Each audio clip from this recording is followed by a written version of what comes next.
going on, y'all? In this video today I want to talk about Gotham. We're going to do the 5 seasons in 5 minutes. Starting off, we have Detective Gordon, who is just starting out for the GCPD, and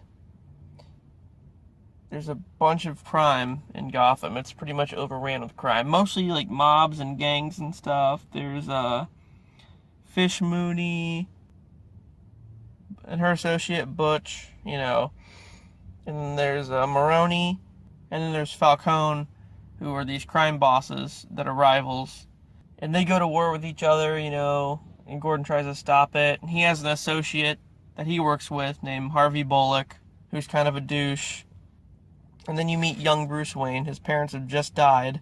This is directly after the theater shooting, and he's pretty much getting raised by Alfred. So, in Season 2, we have the Penguin, who pretty much takes over for Fish Mooney and becomes the head of that organization.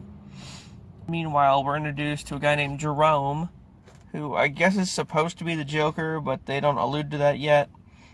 And Edward Nygma, who works for the GCPD, actually starts going crazy. And we notice he's a little bit schizophrenic. And it's his path to becoming the Riddler. Now, in this one, Bruce is very intuitive and tries to solve his own parents' murder, but gets wrapped up in a bunch of fuckery doing so. So Season 3 is Rise of the Villains. That's the one we get introduced to Hugo Strange, who works for Arkham, and he creates all these other supervillains. There's Mr. Freeze. It's a weird adaptation, but, nonetheless, he's there. Poison Ivy, which this girl gets, exposed to, this sewer chemical or something, and then she grows into an adult and becomes all seductive. That's a variation. The Penguin gets more established as the Penguin. Edward Nygma finally becomes the Riddler, more or less. He starts wearing green suits and stuff. He doesn't really have the name yet. And Bruce is on his way to becoming Batman. They discovered the Batcave underneath Wayne Manor, but Bruce is still operating just as Bruce with Alfred's help. He's not really Batman, or even has the idea of being Batman yet. Season 4, Jerome finally gets killed off, and we get introduced to his brother Jeremiah, who seems normal at first, but then turns way more sadistic and psychotic than Jerome ever was. Selina starts to become more Catwoman-ish. She was normal in the first few seasons, and now she's more Catwoman-y. She starts wearing a lot more leather and has a whip and stuff. Butch gets killed and thrown into a swamp at the end of the 3rd season, so in Season 4 he comes back as Solomon Grundy, and he gets befriended by the Riddler, and